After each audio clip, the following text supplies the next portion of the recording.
vou falar um pouquinho a respeito da caracterização molecular de germoplasma vegetal. O Luiz até comentou um pouco na apresentação dele.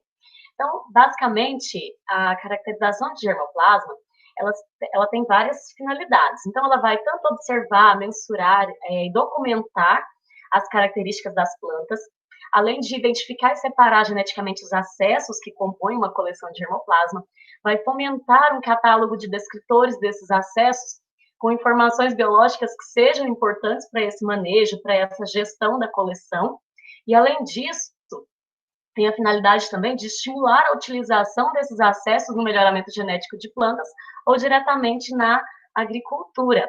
Então, o professor até comentou na outra aula, né, que a caracterização dos recursos genéticos, ele pode ser morfológico, agronômico, químico, molecular. Então, se eu estou analisando aqui a forma, coloquei aqui algumas imagens para a gente só relembrar. Então, se eu estou analisando a forma, a estrutura, estou analisando a caracterização morfológica. Se eu vou observar, por exemplo, as proteínas que são produzidas a partir da produção do RNA mensageiro, então ele vai ser uma caracterização química, a agronômica relacionada às características para a agricultura, e o que eu vou trabalhar, que eu vou falar um pouco mais hoje, são a caracterização molecular. A caracterização molecular ela é feita através dos marcadores moleculares, e ele foi definido como sendo qualquer fenótipo molecular derivado de um polimorfismo de sequência de DNA, que refere a um sítio conhecido ou anônimo do genoma. E é interessante que esses marcadores, eles se comportam como as leis mendelianas, eles são passados para os descendentes, seguindo as leis que a gente já conhece de Mendel. Além disso, ele se baseia, então, nessa existência dessa variabilidade e na possibilidade de detectar essas variações, detectar essas mudanças que existem no DNA. Então, o polimorfismo, que são essas alterações no genoma, ele pode ser um polimorfismo de base, que é causado por uma substituição. Aqui na minha sequência eu tenho uma guanina, aqui embaixo eu tenho uma adenina, ou pode ser um polimorfismo de tamanho, onde surgem os chamados indels. O que é um indel? É quando eu tenho uma base a mais ou a menos. Então, se eu tiver uma inserção de uma base, eu vou ter uma base a mais aqui nessa sequência, ou se caso perdeu uma base, ele vai ter a chamada deleção. Então, isso é o chamado indel. Então, os marcadores moleculares, eles visam justamente detectar esses polimorfismos. Então, quando eu falo de caracterização molecular, o que eu vou procurar? Eu vou procurar os polimorfismos, eu vou procurar as variabilidades que surgem no genoma.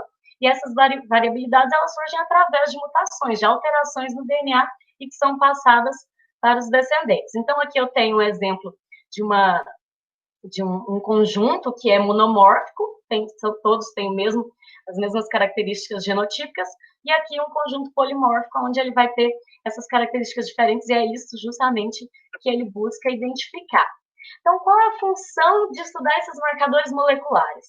Eles servem para identificar os clones, linhagens, híbridos, as cultivares, serve também para testes de paternidade, estimativa de diversidade genética, endogamia populacional, além de ser útil também nos estudos de fluxo gênico, tanto inter quanto intrapopulacional, além de analisar as taxas de cruzamento, parentesco, e também é bastante utilizado hoje para a construção de mapas genéticos para identificar esses genes, as características, a posição, tudo isso que é essa característica que o DNA tem, e que nós podemos utilizar isso a nosso favor para identificar aquelas caracteres que são mais viáveis no processo de melhoramento, por exemplo. Então, qual a importância disso? Primeiro, nós vamos avaliar a variabilidade genética de um banco de germoplasma, identificar o DNA desses acessos, identificar a carga genética desses acessos, enriquecer esses bancos com acessos geneticamente diferentes, porque não adianta a gente ter uma quantidade muito grande de acessos se são todos geneticamente iguais. Então, assim, com a erosão genética, a carga genética, muitas vezes, ela acaba se tornando muito parecida. Os indivíduos, eles são muito parecidos geneticamente. Então, a importância de estudar, de fazer essa caracterização molecular é enriquecer com esses acessos geneticamente diferentes. Além disso, é importante também, é útil para o cálculo do tamanho efetivo populacional, que foi falado também nas outras aulas. para definir estratégias de coleta para conservação de uma maior diversidade genética, baseada nessa estrutura genética espacial, além de determinar também populações prioritárias para coleta de semente. Se a partir do momento em que eu consigo caracterizar esse genoma, eu sei quais as populações possuem interesse maior, então facilita esse processo de coleta dentro dessas populações que há um maior interesse. Então, além disso, também tem como objetivo determinar um sistema de cruzamento das espécies, estudar o fluxo gênico, como eu já tinha falado antes, né, tanto intra quanto interpopulacional.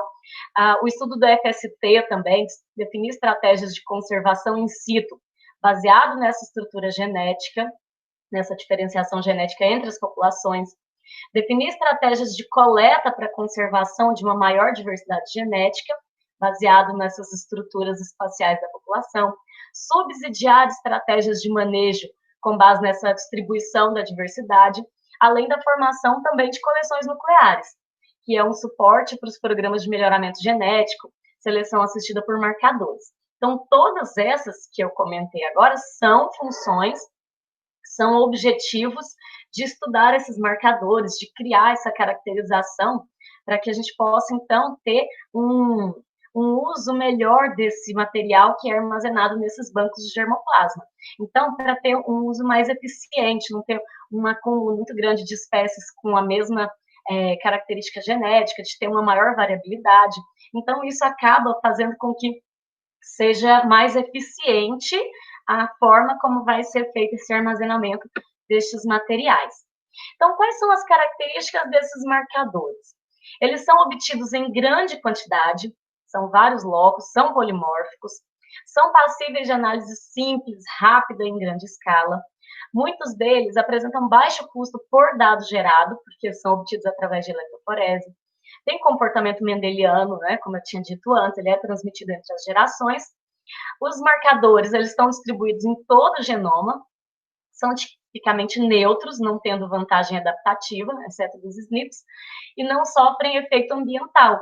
Então, por isso, são fatores extremamente importantes para essa análise, né, para esse estudo do genoma, do DNA, para que seja feito, então, esse armazenamento desse material com características melhores. Então, os marcadores, eles são divididos em marcadores codominantes, marcadores dominantes, e tem os marcadores de herança citoplasmática.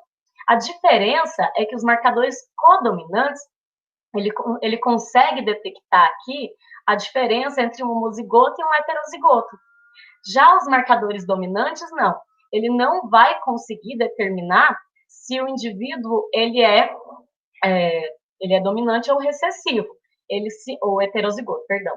Ele vai determinar simplesmente se ele é dominante ou recessivo. Ele não consegue detectar se ele é heterozigoto. Então, aqui a gente tem os SNPs, os marcadores microsatélites, isoenzimas, que são marcadores químicos, RFLP. Então, alguns desses eu vou comentar com vocês agora. O FLP, o RAPD, e, como eu disse, os marcadores de herança citoplasmática, tanto o DNA mitocondrial quanto o cloroplastidial, são usados os SNPs e microsatélites. Então, olha só, aqui um exemplo que eu mostrei para vocês. O marcador codominante. Eu tenho aqui o indivíduo 1, ele, quando correu o gel, ele ficou aqui. Eu tenho uma banda aqui no número 1 e outra no número 3. Então, eu sei que ele apresenta os alelos 1 e 3. O indivíduo 2 tem o 3 e o 4. E assim sucessivamente. Se a gente olhar aqui o indivíduo 4, ele só apresentou a banda aqui no 3, e é uma banda mais forte. Então, eu tenho aqui 3 e 3. Então, eu consigo detectar se ele é homozigoto ou heterozigoto. Já aqui, nos marcadores dominantes, ele vai apresentar só a presença e a ausência. Normalmente, os resultados são obtidos através de uma tabela, né, com o 0 e 1. O 0 é porque ele não apresenta, então, olha só, o indivíduo L1, o indivíduo 1, aqui na posição L1, ele não tem essa banda, não aparece. Então, ausente, ele coloca 0. Então, essa é a diferença entre os marcadores dominantes e os marcadores codominantes. Então, agora, eu vou falar um pouquinho a respeito de alguns exemplos de marcadores. Os RFLPs, eles são marcadores, o nome é polimorfismo de comprimento de fragmentos de restrição, né? O nome RFLP vem do nome em inglês.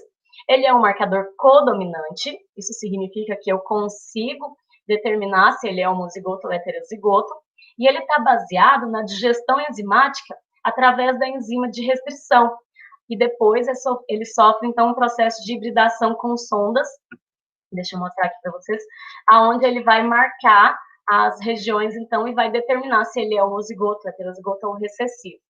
Então, primeiro é feita a extração do DNA, esse DNA vai ser digerido por enzimas de restrição, eu até coloquei aqui, eu imagino que todos lembrem, mas só para a gente refrescar a memória, as regiões, os sítios de restrição são regiões palíndromas, onde se eu ler daqui para cá, ou invertido, eu tenho a mesma sequência. Então, ele conhece esses sítios de restrição, ele corta isso daqui, e aí permite, então, que seja feita a continuação, né, do processo de estudo aqui. Então, a gente tem a fragmentação por eletroforese, separa esses fragmentos, acontece a transferência do DNA para uma membrana de nylon, onde ele vai ser ligado a essas sondas marcadas, ela vai ser ligada ao trecho de interesse no gene, por exemplo, e aí ele vai sofrer autorradiografia, a exposição dessa membrana num filme de raio-x, ou compostos luminescentes, e aí sim vai ser feita a análise da segregação. Aqui, como eu tinha dito, né, que ele é um marcador codominante, eu coloquei aqui até esse exemplo para vocês verem, que aqui, então, ele ficou no A1A1, nesse daqui ele ficou no A2A2, e esse daqui teve as duas bandas, então A1A2, e ele vai ser heterozigoto. Então, esse daqui é um dos marcadores mais antigos, mas que ainda tem trabalhos que ainda utilizam esse tipo de marcador. Os AFLPs, polimorfismo de comprimento de fragmentos amplificados, geralmente é encontrado, a maioria das vezes ele é usado em regiões não expressas do genoma, ele é um marcador dominante, baseado também na digestão enzimática, seguido da amplificação, e nesse caso vai ser feita uma PCR. Então, primeiro é feita a clivagem do DNA por enzimas de restrição, depois que cliva, liga adaptadores aqui nas extremidades, amplifica as regiões desses fragmentos selecionados, os fragmentos de interesse, e depois corre um gel de poliacrilamida para poder analisar os resultados também. Então, também é um modelo um pouco mais recente, justamente por fazer a PCR, enquanto o anterior ele não utilizava essa técnica, né, de aumentar a quantidade de genoma. O RAPD, ele pode ser representado tanto em regiões codificadoras ou não do genoma, e ele é de distribuição aleatória. Nesse caso, também é um marcador dominante, ele é baseado na amplificação do DNA por PCR também, só que vai utilizar primers universais de amplificação ao acaso. Então, o termo aqui, randomização, né, é justamente ao acaso. Então, tem amplificação via PCR. Nesse caso, geralmente é utilizado apenas um primer curto e aleatório, em torno de 9 a 10 pares de base. Alguns trabalhos eu vi falando que era 10. O primer, então, ele se anela em diferentes partes do genoma, já que são aleatórios, e o polimorfismo, então, se origina justamente na mutação nesses sítios de anelamento do primer. Então, aqui, como vocês podem ver, vai sofrer a PCR, vai separar as duas fitas, os primers, então, vão se ligando, e aí vai acontecer essa formação, então, dessas fitas, e depois corre o gel, e aí a gente consegue analisar também. Nesse caso, é um marcador dominante, então, a presença ou a ausência daquele segmento que a gente está analisando. A ISSR é um tipo de marcador que é feito entre sequências simples repetitivas. É um marcador também dominante, ele é baseado na amplificação através de PCR também, mas nesse caso, os primers que vão ser utilizados são sequências repetitivas. Então, aqui, é extraído o DNA, ele vai ser quantificado por eletroforese em gel de agarose, vai ser amplificado usando esses primers, como eu falei para vocês, dá uma olhadinha aqui nessa imagem, dá para a gente ver aqui uma sequência repetitiva de CA, ou de nucleotídeo, e aí sim é feita a análise dos dados. Então, esse é um tipo de marcador em que utiliza essas sequências entre duas regiões repetitivas. Não pode ser muito distante essas regiões, tem algumas características que precisa seguir, alguns protocolos ali, para que esse marcador possa ser realmente utilizado. Já os marcadores microsatélites, chamados de SSR, ele é usado em pequenas sequências de DNA, de 1 a 6 nucleotídeos, repetidos em tandem. Então, aqui eu tenho uma sequência de DNA, onde esse marcador ele vai ser codominante. Ele também é baseado na amplificação de DNA por PCR, e nesse caso, os primers eles são específicos. Eles são desenhados nas regiões que flanqueiam esses microsatélites. Aqui, deixa eu mostrar aqui para vocês nessa outra figura. Então, os indivíduos heterozigotos, eles são detectados, já que é um marcador codominante, são multialélicos e amplamente distribuídos no genoma. A amplificação dos locos específicos de sequências repetitivas e é baseado em PCR, como eu disse, com primers específicos. Então, os primers são desenhados dessas regiões que ficam antes aqui, né, dessas regiões de microsatélite, e aí sim que vai acontecer a PCR. Então, só para a gente lembrar, né, os microsatélites são essas repetições em tandem. Se eu tenho uma única base, um único tipo de base, ele é chamado de mononucleotídeo. Se eu tenho 2 bases de nucleotídeo, 3 bases de trinucleotídeo, tetra, penta, hexa, geralmente até 6 bases. E esses microsatélites eles podem ser perfeitos ou imperfeitos. No caso, se eu tenho a sequência certinha aqui, todos com TA, por exemplo, então é um microsatélite perfeito. Então, ele vai utilizar essas regiões que flanqueiam para poder fazer essa análise. Então, como que eu vou analisar esse resultado? Dá uma olhadinha aqui para vocês entenderem. Eu tenho aqui as repetições de nucleotídeo, CA. Esse alelo, ele tem essa quantidade, esse outro alelo apresenta um pouco mais de sequências repetitivas, e esse daqui tem um pouco mais. Quando é feito, então, a gente vai correr o gel, à medida que as fitas, as bandas são menores, elas descem mais aqui no gel, então elas vão se depositar nas regiões mais inferiores. Então, aqui, nesse primeiro indivíduo, ele só apresentou a banda aqui embaixo. Então, ele tem o genótipo, tem os alelos 1, 1. Esse daqui, 2, 2, 3, 3. Esse daqui já tem 1, 2 e 1, 3. Então, por isso que ele é um marcador codominante. Os CAPS, né, os sequências polimórficas amplificadas privadas, ele também é baseado na amplificação do DNA por meio de PCR, seguido da digestão enzimática de DNA de cloroplastos. Os primers usados aqui para amplificação desse segmento de interesse. O produto da amplificação é digerido com enzima de restrição também, e a eletroforese do gel de agarose vai detectar os polimorfismos. E esse daqui é usado, como eu disse, em cloroplastos. Então, aqui eu tenho essa região onde houve esses 2 cortes, aqui eu tenho essas 3 divisões, devido a essa enzima de restrição, como eu falei para vocês. Já esse daqui, ele tem o genótipo Azão, Bzão, onde tem aqui 3 e aqui 2. Tá? Então, eu consigo detectar também no meu gel se ele é homozigoto ou se ele é heterozigoto. E eu tenho os SNPs. Os SNPs são polimorfismos resultantes da alteração de uma única base.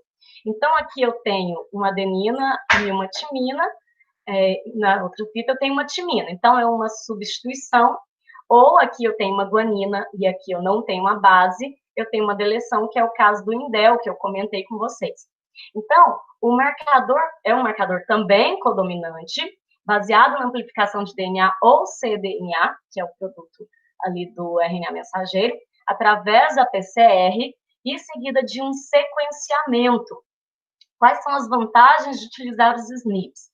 Eles são bastante abundantes no genoma, têm uma cobertura de alta densidade, gera muita informação em pouco tempo, é codominante.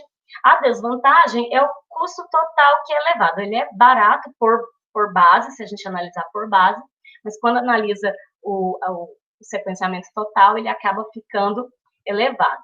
Aqui dá para a gente ver, por exemplo, quando aqui nós temos alguns indivíduos que dá para comparar. Então, alguns programas fazem esse alinhamento das sequências, ele detecta essas regiões que são similares. Aqui nós podemos ver que tem aqui um SNP, aonde aqui eu tinha uma adenina, aqui embaixo tem uma guanina, aqui dá para a gente ver bem o indel, onde falta essa base. E que tipo de marcador que eu vou utilizar? Isso depende, por exemplo, de quais perguntas biológicas eu quero responder, da disponibilidade do marcador naquele laboratório, da estrutura física e dos recursos financeiros. Então, tudo isso tem que ser analisado para determinar qual tipo de marcador que vai utilizar. Os marcadores dominantes, eles são menos informativos, né, porque ele não detecta se ele é homozigoto ou heterozigoto, e entre os marcadores citados, os microsatélites dos SNPs hoje são os mais utilizados. Inclusive, aqui nesse gráfico mostra, né, que antes, aqui entre 1966 a 2003, o uso dos AFLPs, dos RFLPs era maior, depois os FLPs eles foram diminuindo. Aqui é uma projeção, essa pesquisa é de 2011, e eles imaginavam que até 2020, com o aumento das NGS, né, dos sequenciamentos, teria um aumento também do uso dos SNPs. Esse material que eu preparei aqui, eu me baseei muito nesse manual de curadores de germoplasma com caracterização molecular da Embrapa, e eu analisei também, dei uma estudada, uma lida em alguns artigos e monografias, algumas teses, né, da UFG, e aqui nós temos, por exemplo, a caracterização genética de uma população de cana-de-açúcar que usou marcadores SNPs, mas a maioria dos outros, caracterização molecular do híbrido da guariroba e licuri, aqui um trabalho com diptérico exalata, a maioria dos outros foi baseado em microsatélites. E era isso, eu falei um pouco rápido, né, mas estou à disposição.